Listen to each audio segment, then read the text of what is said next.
How's she going, boys? Mike here. Welcome back to Grampie's Workshop. I'm so glad you dropped in. On my Massey Ferguson GC 2300, the front steering towers where the wheels turn, because it's a four-wheel drive tractor, there's a gear set in there, an offset to get down to the steering wheels. And I filled that axle with hydraulic fluid, and where those wheels, steering tires and wheels pivot, there's a seal in there. My seal is leaking. It's been leaking since the tractor is 3 years old probably, so it's been leaking a long time. But it's getting worse, and at some point I'm going to have to change those seals. And to me, that's right at the top of my limit for mechanical abilities. But I'm lucky because on the lake here, I've got a neighbor up the lake. Glen's his name, and Glen has a tractor similar to mine. It's a year older, but his seals on the steering towers are leaking as well. And Glen decided he was going to change those seals. That's just the kind of guy he is. He won't put up with things that aren't working. Good for him. And Glen knows his way around a toolbox, that's for sure. And he's been working on tools all his life. And he's a good mechanic. And he decided he was going to change these seals. And he also decided that, hey, he wouldn't mind if I hung around and peered over his shoulder and watched him as he worked on changing out these seals. So that's what we're doing today. We're going to get on the bike and we're going to head off up to Glen's and watch him change out the seals on his Massey Ferguson GC 2300 front steering towers. Let's go! So here we are down at Glen's shop. This is Glen. Say hi, Glen. But to start off with, we have to take this front flange off this gear set. There's the little offset that comes down there, and that's the steering. That whole hub turns. So that's just a flange that fits on that gear case. So now Glen's got a hammer and a little punch there, and you can see how gentle he's going at this because you know, it's made out of cast, so I don't think wailing on it with a big old maul would help it much. So we're just going to tap it around, and it's probably sealed there too because that hub holds fluid, hydraulic fluid. So there's probably a sealant, we're figuring, around that flange to keep it water or liquid proof. So just a little bit of tapping on both sides, gentle tapping. It's the best way to go. Slow and easy, as they say. So now that he got it off a little bit, he did see that there was some sealant there between those two surfaces. So he went and got a putty knife now, and he's just working the putty knife around the flange to make sure that that seal is loose.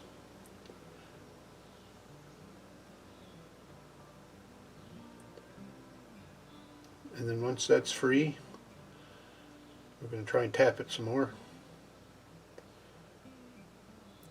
Now when I was editing this, I edited out a lot of it, but it probably took us, I don't know, maybe 5 minutes to get this off, tapping it gently back and forth on either side. And eventually it did come free. There you go. So inside that gear case there, that housing, there's this rack gear, I guess you'd call it. And so we took that out. Glen is just inspecting now. You know, I mentioned that Glen was a good mechanic, and you can tell that he is just the way he goes about his business. Before he did anything in that gear housing, he did a visual inspection, just so that he'd get familiar with what's what, so that he'll know what to look for, see if anything is different. And then, like all good mechanics, clean up your work surface and your workspace so that you can do a good job. You can't do a good job, I guess, in a bad, dirty spot, cluttered. So now he's just getting ready to clean the inside of the gear case before he fully removes this, because that gear case that he's cleaning now has to come off the steering tower, because the seal is the joining face between the that hub that he's cleaning right now and the top half of the steering tower, which is part of the axle assembly. So just a little bit more clearing.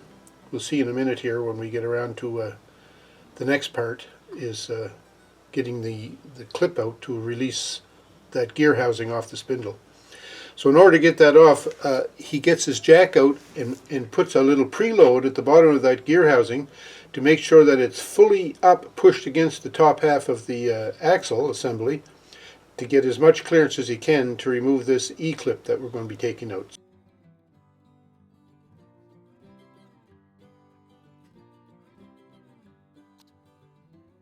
So here's the E-clip, pointing at it right there. and that sets in a groove at the bottom of the tower, and the tower is still part of the transaxle, not the gear housing, if you understand what I'm saying. So this little clip here is what holds the front wheel on. So Glen is using his circlip pliers here, and you have to expand that to get it out of that flange, and it's kind of a little bit of a struggle there to get the pliers set in there just right.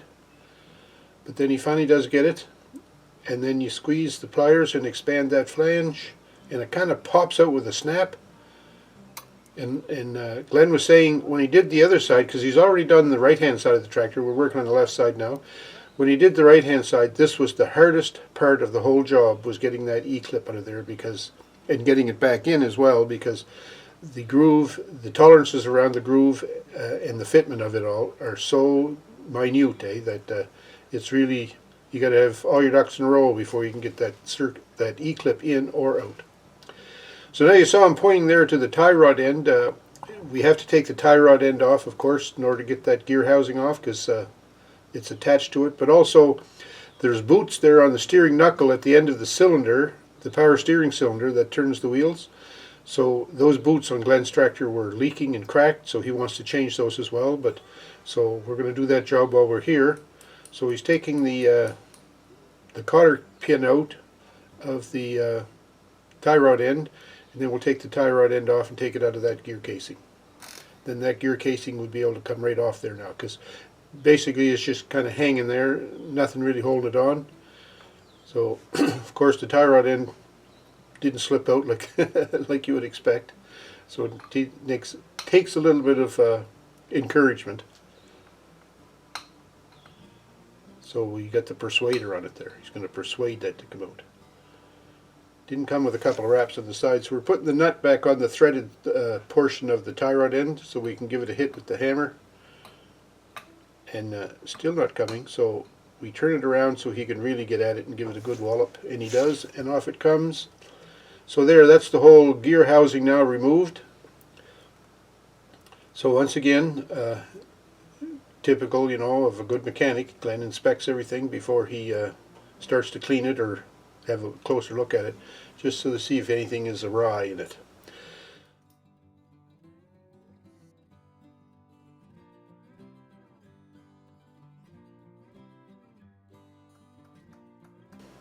Now what he's doing here is he's trying to separate the top half of the seal that we want to change. Now this seal, it's a two-piece seal.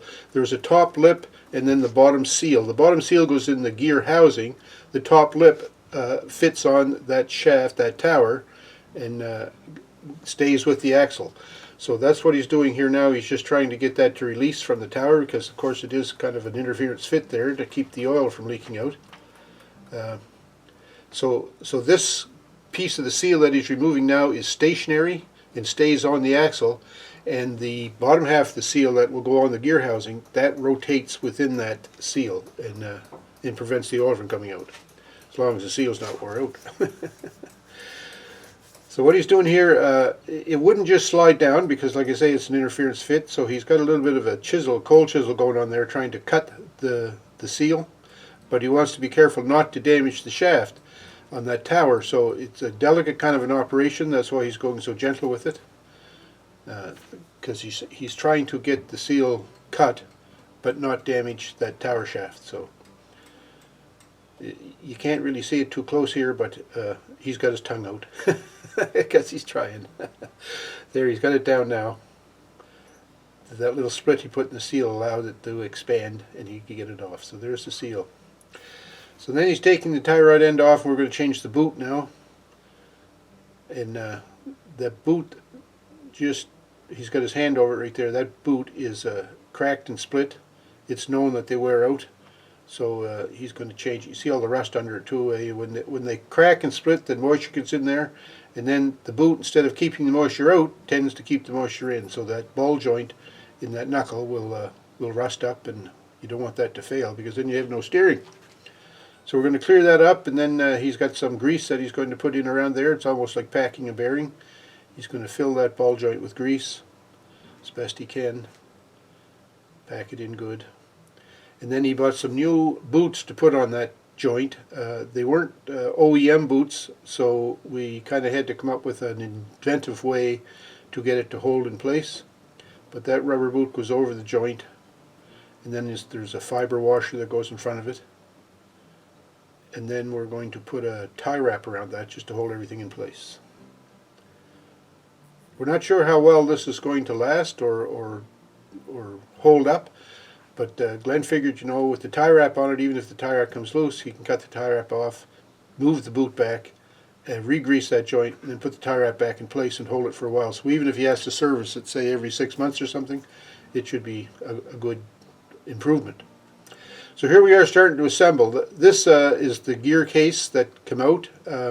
You see there's multiple bearings in it for sure, but this is where the seat that the seal is going to set into, and he's greasing that up with white lithium grease, kind of an assembly grease, and then putting it on the pinion gear there, the spur gear that's going to fit into the drive gear that's still on the tractor. So then some more lithium grease on the bottom half of the seal, and you have to be aware of this seal. It's very fragile, because any kind of damage to the seal is potential leak. So he's being very careful handling the seal. You see him seating it down here now with a piece of wood, and he's just going on the edge of the seal to drive it into the seat. And it was kind of getting hydrolocked with the assembly lube that he had, but we're moving around it pretty good here, tapping it down a little bit and a little bit on each side, and finally it got wiggled. We got it wiggled. I say we. Glen got it wiggled around and bottomed out pretty good.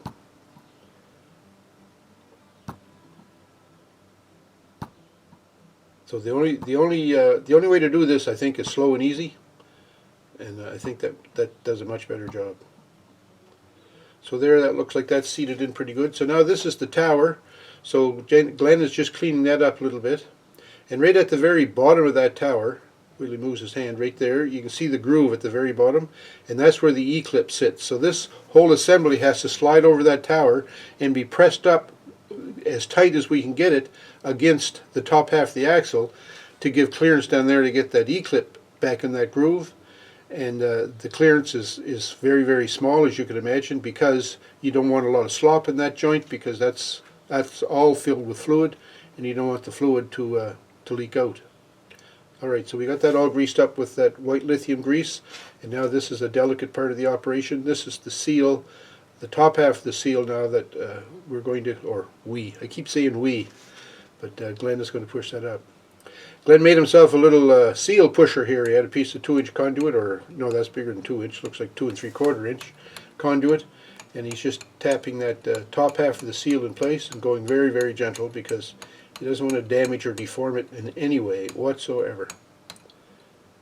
So the bottom half of that spindle was a smaller diameter than right now. Right now he reached like a shoulder on that spindle. So this is where the interference fit takes place with that seal. So he's trying there to go very gentle to get the seal up over the shoulder and seat finally against the top half of the axle. So even with the assembly lube, you see how tight that's going in? But there it is. You see the assembly lube squirting out there, so that's telling him that it's getting in close to where it should be seated. So then a little look and see, and you can see that that's very tight all the way around, and we did check it all the way around and it was good. So now the gear housing goes in place, and we got to do a little bit of stick handling here to get those gears to line up and mesh, the splines on the end of that shaft. And it was a heavy thing, and I was wanting to help him, but really there was no room for 2 people to get in there. So he brought his jack over again, and he's setting the jack under the corner just to sort of hold it up. And once he holds it up there, he can move it around, and there, it's just sort of clipped in place right there. So now what he'll do is we're going to jack this up again because we need to put a big preload on that to make sure it's as tight together as we can get it, right, to make room for that E-clip. I keep talking about this E-clip, but there you see the joint, the seal there where the assembly lube come out, and it looks like it's in there good and tight. So there's the E-clip, and Glen is showing here now where the groove is, and it looks like we're not fully tight, so we're going to put a little bit more pressure on the jack to try to get that joint tighter. So then he just finished putting it in there, and he's just showing the amount of room he had to work. But you can see the E-clip is in place now, and like Glen was saying, that was probably the hardest part of the whole job, was to get that E-clip out and then to get everything pressed back together good and tight so he could get the E-clip in. So just a little check there to make sure everything swings back and forth okay. Then we're going to put the tie rod back in place, put the washer and the nut on the bottom, put the cotter pin back in. And then the pinion gear now, or the rack gear, the ring gear I guess. This is not a rack, it's a ring gear. He's cleaning that up, getting ready for assembly. So again, a good sign of a mechanic, eh? Make sure your work is good and clean before you start any kind of assembly. So now he has some former gasket, and he's just putting a seal around the edge of that flange to make sure that it doesn't leak fluid.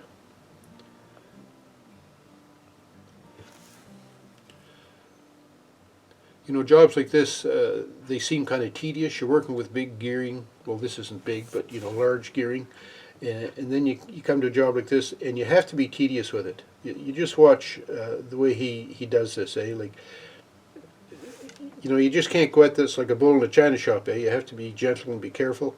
You don't want this excessive amount of fluid maybe to get in the gear case, but you want to make sure that that flat surfaces, the facing surfaces, the mating surfaces are all well covered. So Glen is doing an excellent job here spreading that sealant on all the flat faces, the mating faces. So that looks pretty good. So then after this step, we're going to put a little bit of white lithium then, assembly lube on the bearing. And I say we again. I apologize for that because I had nothing to do with this other than holding the camera. In fact, I didn't even hold the camera for this part. I couldn't stay for the whole job, so Glen was doing this filming and the job all by himself. So kudos to Glen for all that. So a little more assembly lube on this ring gear. Make sure all those surfaces are well lubed for a couple of different reasons, so that they'll go together easy, and when the lubricant gets in there, it'll flush all that away, so that's good. Now we assemble this in, get it in place, a little bit of wiggling the nose just right, and then everything's lined up good, it slips on. And I must say I was impressed with Glen's work here, because he put all that sealant on that surface, and he never got any on himself, on his clothes, on his shirt, on his pants, even on his rubber gloves. So I'm impressed with that. So then he's just put the bolts in here, and see he had a little bit of never seize there, so make sure that they won't seize up. It'll be easy to get apart the next time if he ever has to go back in. And then you see here he's just torquing them up. So good job, Glen, nice job, well done, and hopefully no more leaks, eh? Pretty nice. I don't think this job is as scary as it once was, for me anyway. Alright, good job Glen, got that job done, and he says no leaks, so that's wonderful. I like that. He did a really nice job doing that, you know, with the assembly lube and everything, getting the parts back together. He said the toughest job in this was getting that little E-clip off the bottom of the spindle so that he could remove the bottom half of that gear cluster. He said that was a real challenge to get that off. He had to preload that shaft, that tower, so that he could get everything pushed in good and tight, because the clearance to get that E-ring in the groove on the spindle shaft was like this much. So good for Glen for getting that done. In fact, you know, this is kind of an intense job. I don't think I'd try this, or I wasn't planning on trying this. I think this is more of a job that you would get the dealer to do. But with Glen's abilities and his mechanical expertise, he was willing to take it on. And now that I've seen the job done, you know, I might consider doing it too, because if I were running into troubles, I've got some experience with Glen just down the road here on the lake. So, so thanks for watching. I hope you enjoyed this video. If you do, give me a thumbs up. Give a little shout out to Glen too for his hard work getting this done. And I hope you all have a great week. We'll talk to you.